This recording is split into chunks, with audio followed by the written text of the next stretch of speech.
Mine's covered in bird poop. All right, so even some high-income Americans can't afford new cars anymore.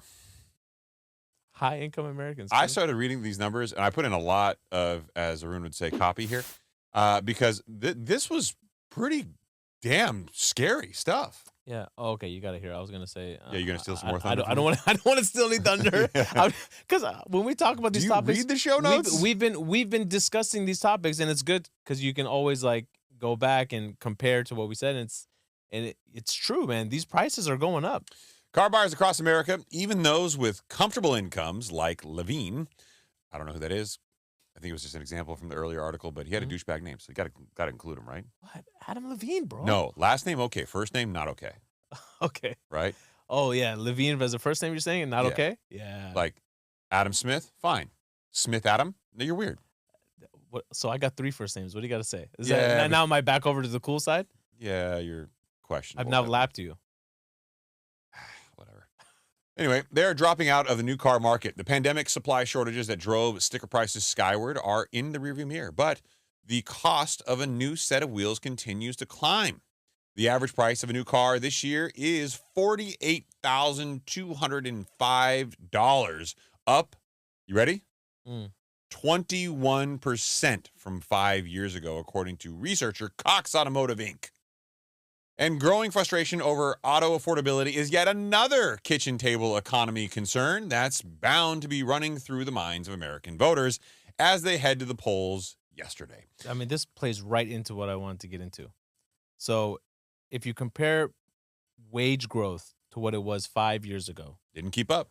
Wage growth only grew 18% in the last 5 years. Bro, I heard a debate literally this morning about guys, very wealthy guys, saying, oh, wage growth's catching up. It's not a big deal. This is on CNBC, by the way. Come on, guys. Live show. Out of tune. And they were like, oh, it's not that bad. You know, wage growth's catching back up. Wages are totally, they're roaring and ready to go. And I'm like, you two rich assholes have no idea what you're talking about. Zero. Absolutely, right? So the reported rate of inflation that's grown in the last 5 years, reported figure, all in, the average figure is 23%. But we know necessary things like groceries, come on, bro, way higher than 23%. We're talking 40, 50%.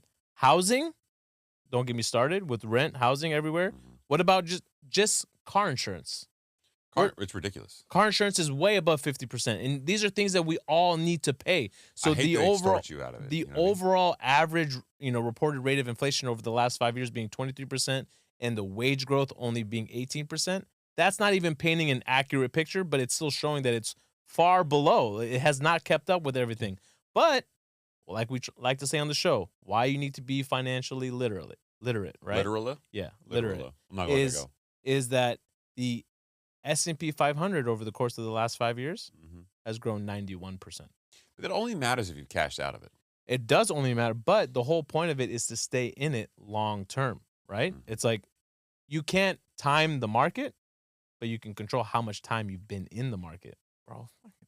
Gems. You were dying to say that all shit. Gems, bro. Hey, you're welcome. Remind me, I'll make a reel out of it. I'll have the glasses drop down. Come on. Little Snoop Dogg reference. Or you can just make it very cheesy. Yeah. I mean, it was kind of cheesy in and of itself. I don't need to add much to it. The problem is I wasn't even trying. It came out naturally. No, it didn't. I swear to God. You would practice that at least 6 times in front of the mirror. I swear I didn't. That half-ass smile. No? But I want to get into we had a question from a listener, but I want to do it after this. We do it after this? Yeah. Okay. We should also talk about how you got me into a Twitter war today. Me personally? Oh, you did. Yeah. I'm not on Twitter. I know. That's how pervasive your perspective is. You're not on Twitter either. You're on X. I'm on X. Yeah. Well, okay. I'm on Twitter/X, whatever it was. Someone called me out for some shit you said. What did I do? Bro, you got me in a whole lot, and I'm like defending it. You're defending me? Yeah. I'll give you just a hint. Okay. The guy was like, okay, paper hands. Oh, because I said diamond hands? Yeah, you got me in all sorts of trouble. All right, so back to the Bloomberg Business Week article. Sticker shock is increasingly scaring off many would-be buyers. A recent survey by the automotive research Edmunds.com found that almost half of American car shoppers expect to pay $35,000 or less for a new car. Talk about out of touch. That makes sense because the average trade-in is 6 years old, which means those buyers last purchased a new car back when the average price was in the mid-30s.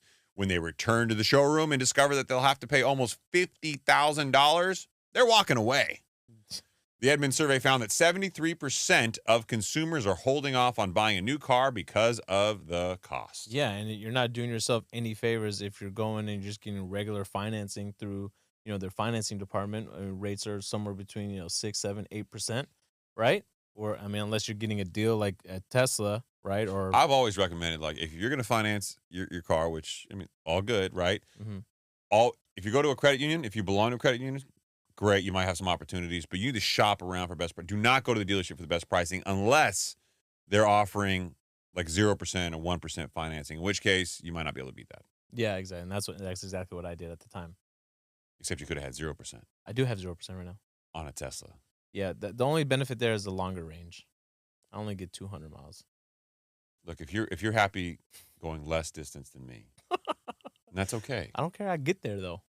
That's also fine. I get there. I'm happy just because I get there. I'm sure you're happy, but not everybody is fulfilled with the range that you have. But I'm fulfilled. I care about my range. That's okay. You're a smaller man than me. If that makes you... Why do you got to go there? Distance-wise. Distance. I have 420 miles of range. How much range do you have? Yeah, we're talking about car range, right? Yeah. Yeah, right. How long do you go? 200 miles. It lasts me a long time because I don't drive very far. I bet it feels like a long time.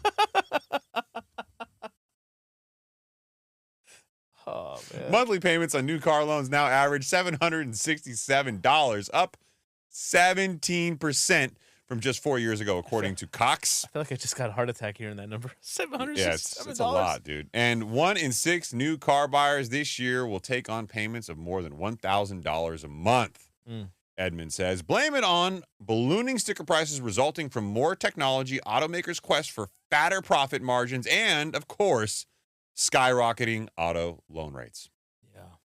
There's 3 fun facts here. Arun, you want to read something tonight? You want to get involved? No. Let's see where Did you say no? Yeah, I said no. Let's see where the energy levels are at. Yeah, show us how it's done, Arun. Go for it. Go. We'll wait. Come on. Yeah, we're gonna do this. All right, let's do it. Let's just make sure I can say all the words. All right, cool.